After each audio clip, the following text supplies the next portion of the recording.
बिस्मिल्लाहिर्रहमानिर्रहीम। अस्सलाम वालेकुम जनाब। स्टोरी मैंने एक ही शेयर करनी है और स्टोरी है यही लॉन्ग मार्च या यही फितना मार्च।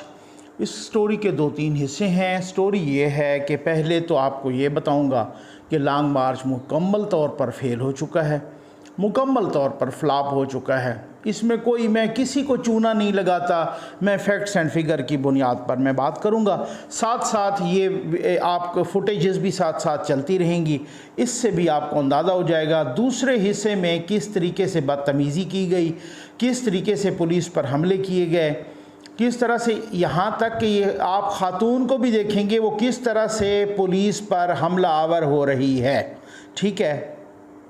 और साथ ही सुप्रीम कोर्ट ऑफ पाकिस्तान के उस फैसले का भी ज़िक्र कि जिन्होंने फिर से मुबैना तौर पे सहूलतकारी मुयस्सर की और 3 जजेस साहबान का जो बेंच था वो इस तरीके से किस तरह से उस पर डिटेल से बात करेंगे, क्योंकि अब बहुत सारी बातें होने लगी हैं और जो सुप्रीम कोर्ट के रिपोर्टर्स हैं बहुत समझदार है माशाल्लाह, उनमें वो भी उसी तरीके से लीगल फ्रेटर्निटी, वकला, आम सोसाइटी, सोशल मीडिया बहुत सारी बातें कर रहा है कि जिस तरीके से इन 3 रुकनी जजेस के बेंच ने जिस तरीके से उनको सहूलतकारी प्रोवाइड की है माशाल्लाह मुकम्मल तौर पे फ्लॉप हो गया, कोई लोग नहीं निकले।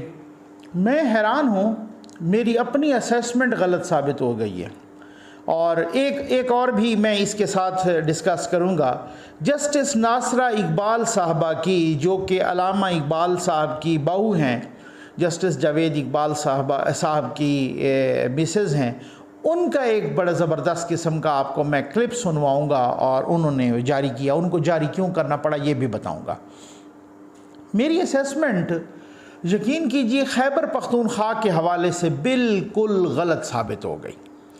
मैं ये सोच रहा था कि मैं मुसलसल खैबर पख्तूनख्वा को भी देख रहा था, ठीक है। वहाँ पर मुसलसल दोस्तों से, रिपोर्टर से मुसलसल जो है ना अपने दोस्तों से मैं राब्ते में था और मैंने पूछा, मैंने कहा यार कम अज़ कम मेरी अपनी असेसमेंट के मुताबिक 50,000 1 लाख बंदा खैबर पख्तूनख्वा से खान साहब के साथ निकलेगा। लेकिन वो मेरी असेसमेंट इतनी गलत साबित हुई कि आप यकीन कीजिए कि जब मुझे पता चला, फिर मैंने एक से नहीं, मैंने को 10 लोगों से उसको काउंटर चेक करवाया। उन्होंने कहा नकवी साहब अब यहाँ तो कोई रुकावटें हैं नहीं। ये तो कहते हैं ना पंजाब में रुकावटें, इधर रुकावटें उधर, खैबर पख्तूनख्वा में तो कोई रुकावट ही नहीं है, खुली आज़ादी है, अपनी हुकूमत है।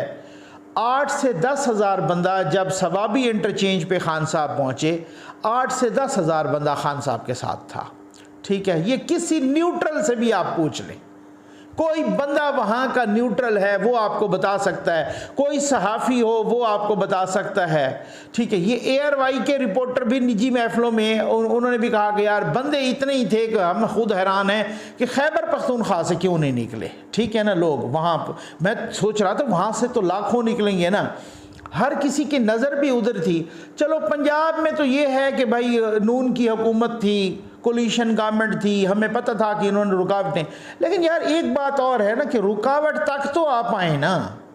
अब ये है कि रुकावट तक आए, हमने तो महलों में, मैं 2 दफ़ा निकला दिन में, चक्कर मार के आया इस्लामाबाद पिंडी की सड़कों पर, ठीक है। अच्छा फिर उसके बाद आप यकीन कीजिए मैं आपको एक लतीफ़ा सुनाऊँ ना, छोटा सा, वो मैं छोटा बच्चा है मेरा, तो वो ऐਵੇਂ ही ढक के बेचारे बैठे हुए थे। मैंने कहा नहीं जी आज नहीं निकलना, बड़ा बाहर गड़बड़ है, तो ये वो। तो उन्होंने कहा अबू आप ख़ुद 2 दफ़ा हो आए हैं तो हमें भी बाहर ले जाए। मैंने कहा नहीं बेटा नहीं, अभी तक नहीं जाना, बस ख्याल रखना, आराम से बैठो। उन्होंने कहा जी क्यों? मैंने कहा बस इसी तरह से है, बाहर ज़रा हालात ख़राब है। उन्होंने कहा भला क्या हालात ख़राब हैं?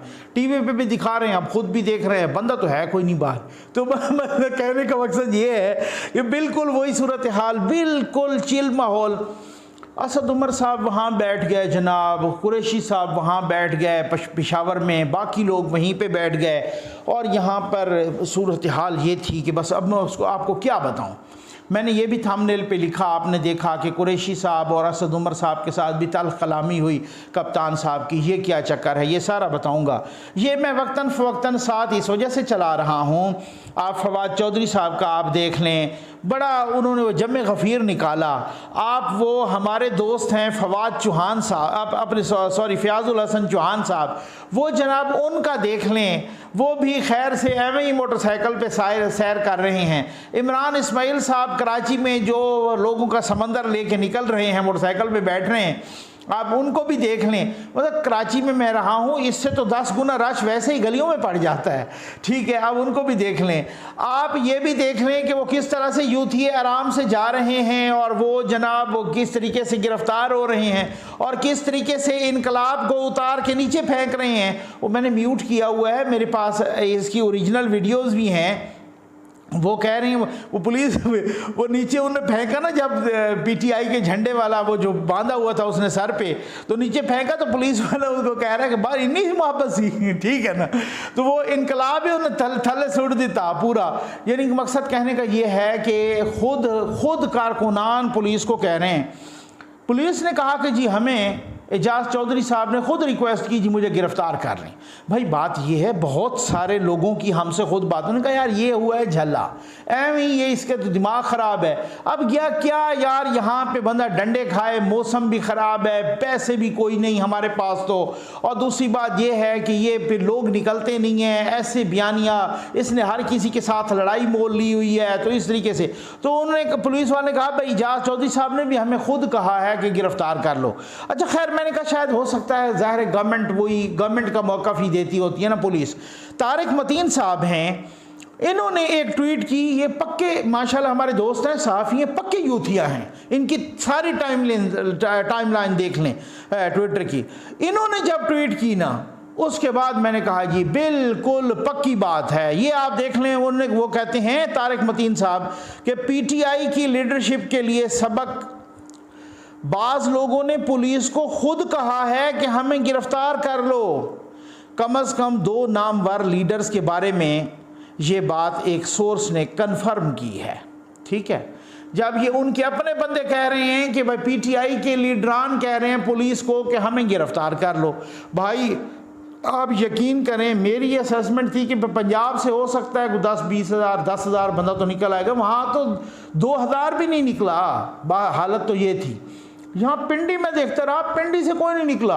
इस्लामाबाद असद उमर साहब का एक हल्का, दूसरा जनाब अली नवाज अमान का हल्का, वो कोई नहीं निकले, 10 बंदे ही नहीं निकले, गलियों में भी नहीं निकले। यकीन कीजिए, रुकावटों तक तो जाते, कोई रोड तक तो जाते, आगे कहते कि रुकावटें हैं ना, गलियों में भी कोई नहीं निकले। ऐਵੇਂ ही मतलब जो है ना, उन्होंने वो सूरत हाल ये मैं आपसे पूछूं कि वो पंजाब का सबसे बड़ा डाकू जिन्हें खान साहब ने कहा, वो पायदीन चौधरी साहब, वो और ये शेख रशीद साहब जिनको खान साहब ने शीदत अली कहा, ये लोग भी कहीं देखा आपने कोई जुलूस निकाल के?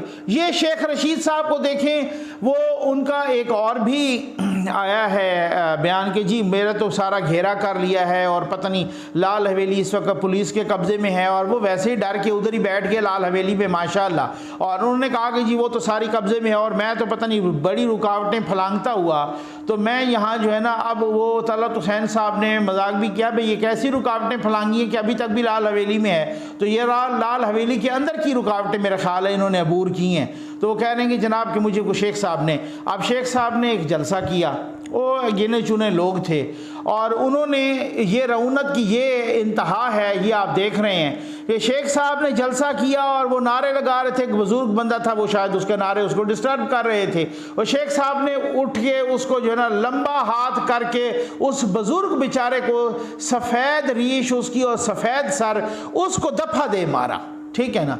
ये हालात हैं, ये तहजीब है इन लोगों की, ये इन लोगों की तहजीब है।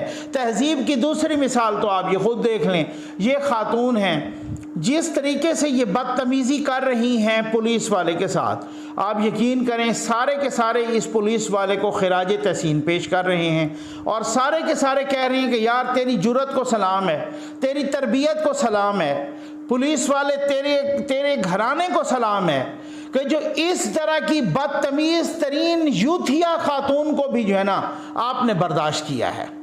ये सलाम है भाई इस पुलिस वाले को जो इस तरीके से यूथिया खातून को ये बर्दाश्त कर रहा है। मुझे हैरत है। आ जाएं, मुझे उसके बाद जो है ना, अब आप अंदाज़ा कीजिए, मुझे इस चीज़ की समझ नहीं आती। खान साहब, अब मरियम नवाज़ साहबा ने भी थोड़ी देर पहले प्रेस कॉन्फ्रेंस की, उन्होंने भी यही कहा कि हमारे साथ ये आए थे मुज़ाकरात करने के लिए। पहले फवाद साहब आए और असद कैसर साहब, फिर उसके बाद शाह महमूद कुरैशी साहब, असद उमर साहब और भी आए और या सादिक साहब से भी रब्ता किया, परवेज़ खटक साहब ने भी।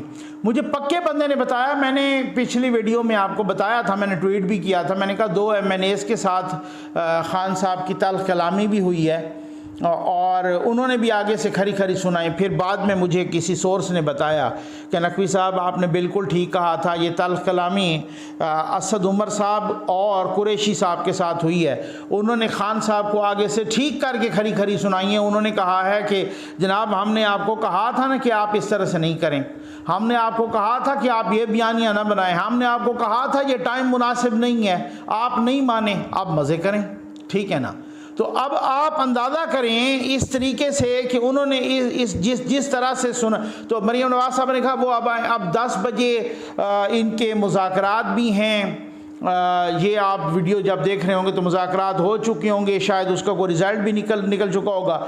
ये जस्टिस नासरा इकबाल साहबा का जो है ना, आप ज़रा ट्वीट देख लें और उसके बाद उनका मैं आपको क्लिप भी सुनवाता हूँ। फिर उसके फ़ौरन बाद मैं सुप्रीम कोर्ट ऑफ पाकिस्तान के उस फैसले पे जा रहा हूँ, किस तरह से उन्होंने ऑक्सीजन मुहैया की है और उसके रिज़ल्ट्स क्या निकले हैं, ये मैं आपको बताता हूँ।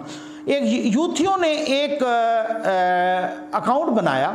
यूथी वैसे भी और भी पकड़े गए हैं जिन्होंने कोई आर्मी के जर्नलों का भी अकाउंट झूठे मूठे फेक बनाए थे। तो यूथियों ने एक अकाउंट बनाया जस्टिस नासरा जावेद इकबाल साहबा का, रिटायर्ड जस्टिस नासरा जावेद इकबाल साहबा का उनका बनाया। और वो उन्होंने लिखा कि मुझे फ़ख्र है कि मेरे ससुर ने यानी अल्लामा इकबाल ने तहरीक पाकिस्तान में कायद-ए-आज़म का साथ दिया। आज मैं और मेरा बेटा, ठीक है, हकीकी आज़ादी मार्च में इमरान खान के साथ हैं।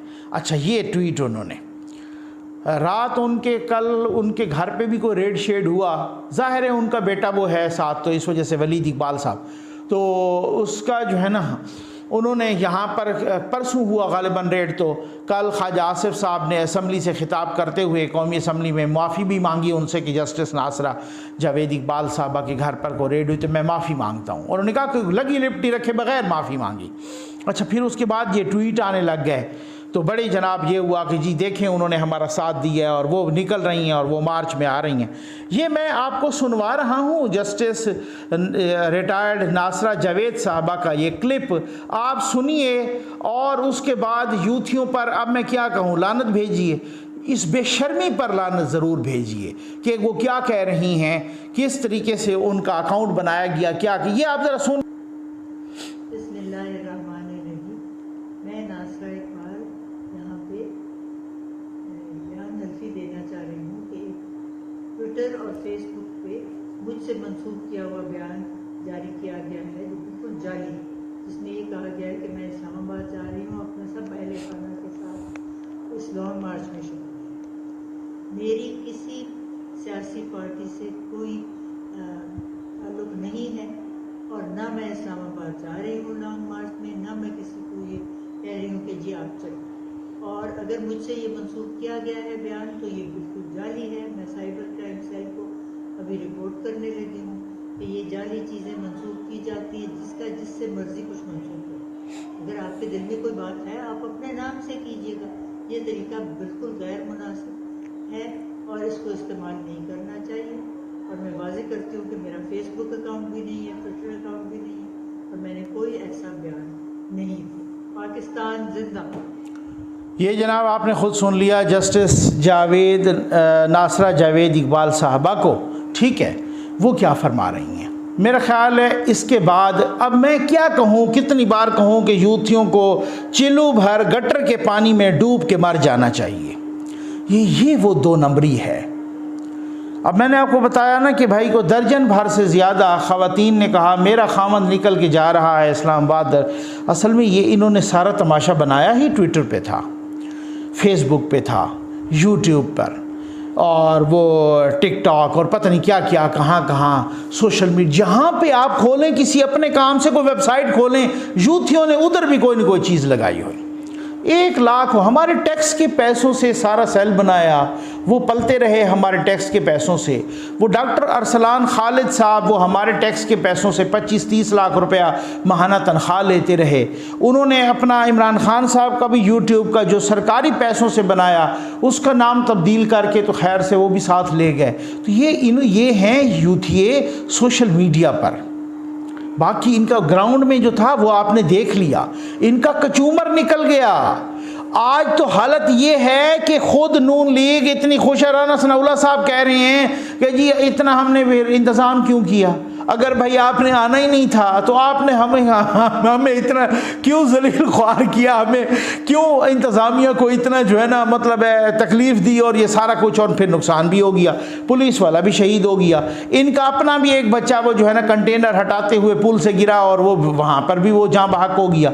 अब उसके बाद पुलिस वालों की को वैगन के टक्कर शक्कर हुई, कुछ वहाँ भी कुछ लोग बेचारे वो भी जहाँ बहक हो गए। तो अब वो बात ये है, इन्होंने अपनी औकात देख ली, इनको सब पता चल गया कि वो जो जलसे, अब तो लोग ये कह रहे हैं इनके अपने कि वो जो जलसे किए थे, ठीक है ना, अब उनका भी कचूमर निकल गया है। खैर आ जाएं जनाब सुप्रीम कोर्ट के फैसले पे। माशाअल्लाह जिस तरीके से 3 जजेस ने, जस्टिस इज़्ज़त माब जस्टिस एजाजुल एहसन साहब, इज़्ज़त माब जस्टिस मज़ाहिर अली नकवी साहब और इज़्ज़त माब जस्टिस मुनीब अख्तर साहब, ठीक है ना, उन्होंने जनाब वो फौरी तौर पे सुओ मोटो लिया। सुओ मोटो भी एक यूथिये के कहने पर ले लिया, और वो जनाब सुओ मोटो उन्होंने ले लिया। उन्होंने कहा जी इनको आने दें, इनको मुतबादिल रास्ता दें, इनको मुतबादिल जगह प्रोवाइड करें।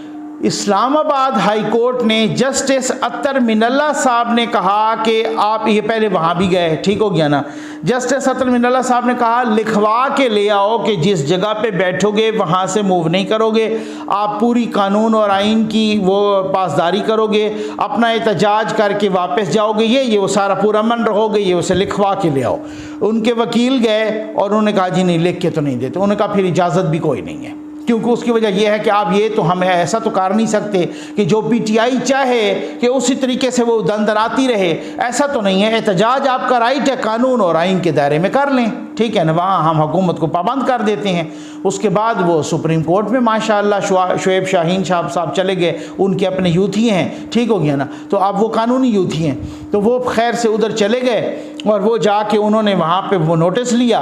और फिर वो नोटिस लेने के बाद फिर मैं देख रहा था जिस तरीके से सोशल मीडिया पे बातें हो रही, उस नोटिस लेने के बाद ये आप देख रहे हैं उन्होंने आग लगा दी है जनाब ब्लू एरिया में, क्योंकि जाहिर है उन्होंने कहा रुकावटें हटा दें, रुकावटें भी हट गई, सारा कुछ सुप्रीम कोर्ट का आर्डर था। तो मैं हैरान हूँ, मैंने अपनी पिछली मुतादिद वीडियोज़ में कह चुका हूँ कि इदारों का एहतराम करना मुझ पर लाजिम है, लेकिन इदारों के अंदर जो लोग बैठे हैं उनका इदारों को एक एहतराम की हिफाजत करना उन पर मुझसे 10 गुना ज़्यादा, 1000 गुना ज़्यादा उन पर लाजिम है, ठीक है ना। अब देखें ज़रा सोशल मीडिया पे क्या बातें हो रही हैं। ये आग लगा रहे हैं ब्लू एरिया में, और ये आग कौन लगवा रहा है, ये तो सीधी सीधी बात है, बादियों नज़र में अल्लाह माफ़ करे यही फैसला लगवा रहा है कि जी उनको आने भी दें। मैंने कुछ रोज़ पहले मैंने ट्वीट किया था, मैंने कहा कि ऐन मुमकिन है, जब ये वो सुओ मोटो लिया गया था ना 5 रुकनी जजेस की, ऐन मुमकिन है कि सुप्रीम कोर्ट या उसका बेंच ये जब ये इनका मार्च आ रहा हो तो ऐन मुमकिन है वो ये भी आर्डर कर दे कि इनके मार्च पर अर्क गुलाब का छिड़काव किया जाए, ठीक है ना। तो कुछ लोग हंसने लग गए, यानी उनका ख्याल था भाई ये नकवी साहब ने ऐसे ही हंसाने के लिए। आज वो एक एक बात साबित हुई है कि नहीं हुई। आज अब्दुल कयूम सिद्दीकी साहब जो कि वहाँ रहे हैं अपना supreme court supreme court reporters association के सदर भी हैं, और वो भी जो है ना, और वहाँ पर उनके बाकी भी वो इसी एक अरसे से देख रहे हैं, और वो जनाब जियो और जंग ग्रुप से भी वो है। मुझे उनका ट्वीट बड़ा पसंद आया, उन्होंने कहा कि एक कसर बस रह गई है कि जजेस साहिबान ने ये बस कह देना था कि डीजे बांटने, जलसे में गाने कौन से चलाने, मतलब बाकी तो कोई कसर नहीं छोड़ी ना। और मैंने भी ट्वीट किया इसी वजह से कि मैंने कहा बादियों नज़र में ऐन मुमकिन है कि जज्बा खैर सगाली के तहत जनाब इज़्ज़त माब जनाब जस्टिस इजाज़ुल एहसन साहब और इज़्ज़त माब जनाब जस्टिस मुज़ाहिर अली अकबर नकवी साहब ये जज्बा खैर सगाली के तहत PTI के मार्च में शिरकत के लिए चल पड़े। ये ऐन मुमकिन है बादियों नज़र में, मुबैना तौर पे ऐसा हो भी सकता है क्योंकि जज्बा खैर सगाली भी कोई चीज़ है, ठीक है ना। अच्छा, अब बात यह है कि इदारा अपनी इज़्ज़त खुद करवाता है। इदारे की इज़्ज़त मैं इसलिए ना करूं कि मैं तौहीन अदालत से डर रहा हूं, नहीं, मेरे दिल में उस इदारे की इज़्ज़त होनी चाहिए और वो इदारा जो अपने अमल से इज़्ज़त करवाए, वो इदारा। एग्जेक्टिव का काम है, एग्जेक्टिव ने अब वो आ रहे थे ये सोच के कि आगे चौधरी निसार होगा, आगे राना सनाउल्लाह साहब टक्कर गए, उन्होंने उनको वो सबक पढ़ाया कि उसके बाद 200 बंदा भी कहीं से नहीं निकला तो ख़त्म हो जाती बात, बस, ठीक है ना। अब वो पहले मिन्नतें करके आए कि जनाब हम धरने का ऐलान तो कर बैठे हैं, धरना हम कर नहीं सकते, तो हमें कोई, ये मरीम नवाज साहब ने भी बताया और हमें पहले भी पता चला, और उन्होंने कहा कि जी कोई इलेक्शन की कोई दूर पार की कोई डेट दे दें, हम चलें वापस चलने को, नहीं, नवाज शरीफ साहब नहीं माना। फिर उन्होंने कहा जनाब हमें को मुतबादिल जगह दे दें, चले जलसा करने दें, नवाज शरीफ साहब तब भी नहीं माने।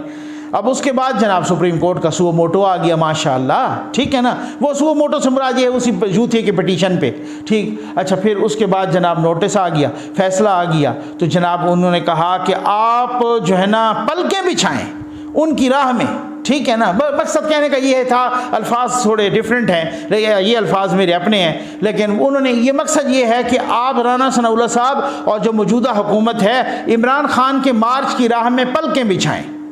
तो पलकें बिछाने का रिजल्ट ये निकला कि वो ब्लू एरिया में घुस आए, और उन्होंने कहा नहीं जी हम तो मानते ही नहीं हैं, और ब्लू एरिया में घुस आए और फिर ये आग लगानी शुरू कर दी। भाई जब उन्होंने लिख के देने के लिए तैयार नहीं थे तो कम अज़ कम इज़्ज़त माब सुप्रीम कोर्ट ऑफ पाकिस्तान ये तो कह सकती थी कि भाई जब तक लिख के नहीं दोगे ना, इतने तक सवाल ही पैदा नहीं, इनको वहीं पे रोकें। जब तक या तो लिख के दें, गारंटी दें, श्योरिटी दें कि आप यहाँ पे आके कोई इंतशार नहीं करेंगे। आप पहले कह चुके हैं, जैसे जस्टिस अतर मिनल्ला साहब ने भी कहा है कि शेख रशीद का मैं कोई ज़मानत नहीं दे सकता, वो तो पहले ही खूनी मार्च कह रहे हैं, वो पहले खूनी मार्च कह रहे हैं, पुलिस वाले को मार के आ रहे हैं और भी तबाही बर्बादी मचा रहे हैं हर जगह पर, और कह रहे हैं कि खूनी मार्च होगा। उनका लीडर कह रहा है मुझे यहाँ पर क़याम पाकिस्तान की तर्ज के जो है ना की कुर्बानियाँ चाहिए, और फवाद चौधरी साहब कह रहे हैं कि श्रीलंका की वीडियो देखो, उस तरह के हालात के लिए तैयार रहो।